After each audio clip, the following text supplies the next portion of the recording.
Hello, my name is Kathleen Metcalf, and this is my Art 110 P5 video blog. I apologize in advance. I'm feeling kind of sick, so if I, sneeze or have to run away and blow my nose, I apologize in advance. So, our artists.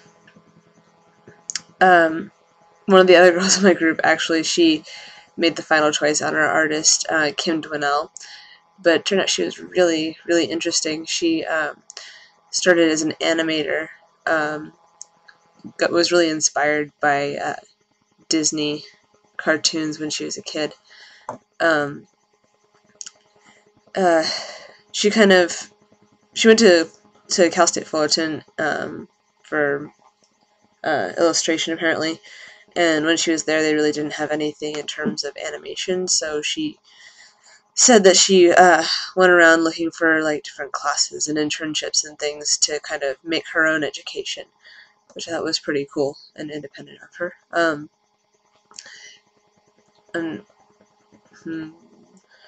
her work aesthetically, well, she worked in some different styles for Disney. She worked on Hercules, and sorry, I'm looking at my notes.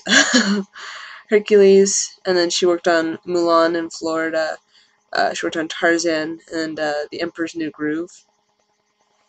So obviously she had to emulate a lot of different styles to keep in theme with the style of that particular project. But some of her newer stuff, like just independent illustrations. She went back to Cal State Fullerton and got her MFA in illustration. So a lot of her just still pieces, obviously, have a kind of a girly edge to them. I would really say she's been doing some like children's book sort of illustrations. Now she's working on a graphic novel called Surfside Girls. And her MFA project, actually, she titled it Perpetually 12 because she kind of liked the whole idea of everything being like happy and girly and just really lighthearted.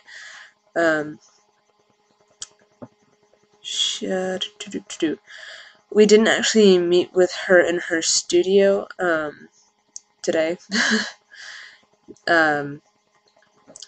But I don't know, we got to sit down and talk with her, and she was a really interesting person. She was nice. Basically, she started in animation. She said it's a great thing to do when you're in your 20s and you don't mind sleeping on your cubicle floor and then waking up early to keep working. But she wanted to start a family, basically, so she went back and got her MFA and started teaching and working on things that didn't require massive amounts of time in office. Something I learned about the artist, and I don't know, I always feel kind of amazed, like last semester when some of my art teachers were, definitely not so, like, they weren't, like, impressed with themselves or anything, and it's just, like, I guess there's, like, a stigma about, like, artists all being weird or kooky, which, I mean, everybody's a little weird or kooky, but, like, it kind of dropped away that whole idea of artists being different from normal people. Something I learned about art that I was told by my teachers last semester, and that my friend tells me all the time, he's an illustration major, is just if you really want to work at visual arts like drawing, like painting, stuff like that, you just really have to draw all the time. Just like keep like a sketchbook with you, and even if it's not great stuff, just constantly be working at it and be trying out different things and observing your world and like realizing how various animals, plants, whatever, are situated in their space, and like what sort of attitudes they have. Like for humans, a big one is like hand positioning, facial expressions, stuff like that. Things that are all very unique to specific individuals. What did I learn about myself? Um,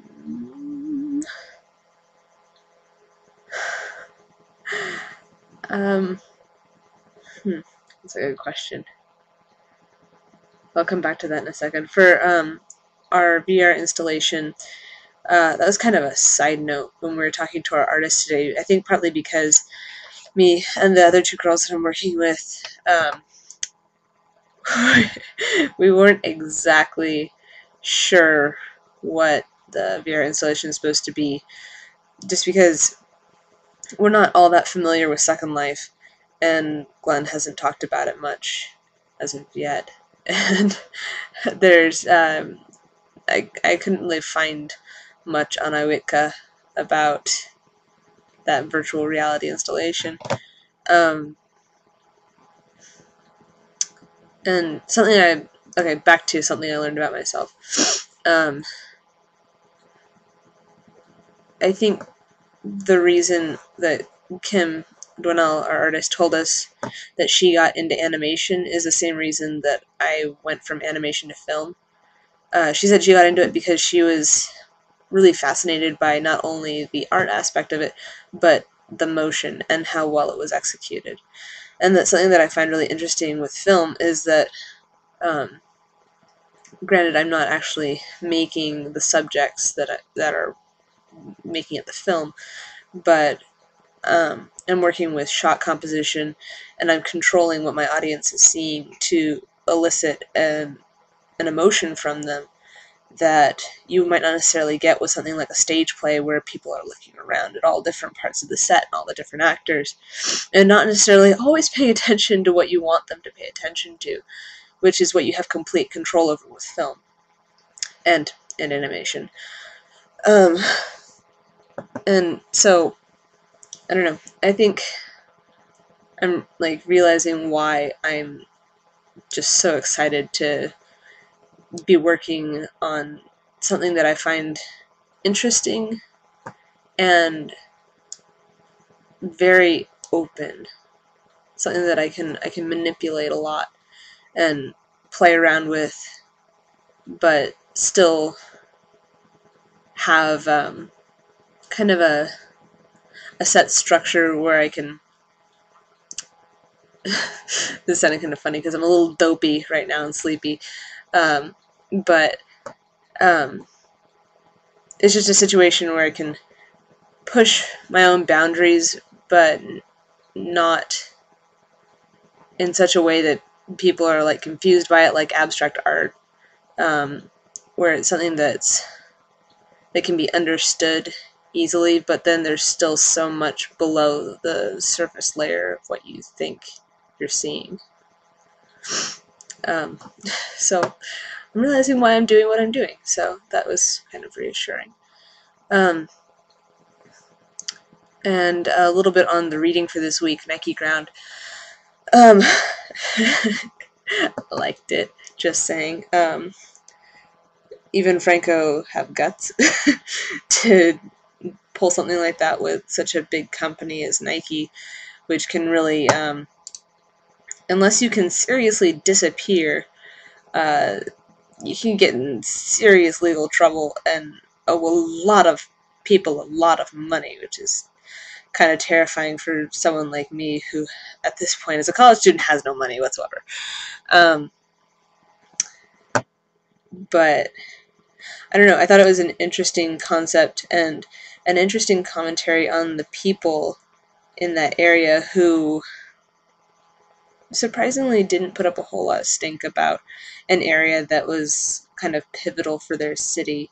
They didn't put up a stink about it being occupied by such a materialistic company as Nike. Which, I don't know, I found that a little bit odd, as well as uh, discouraging. That people really aren't that perturbed about like their city, their home being taken over by a corporation. Like I just think it's a little odd. And I I don't know. I can appreciate what Ava and Franco were doing there with pushing people to try and elicit an emotion from them like I'm trying to do with film. So, I don't know, it's just kind of art tying back into itself. Um, Anywho, those are my thoughts, and I'm sorry, I'm really tired right now. Those are my thoughts for the week. Thank you for listening.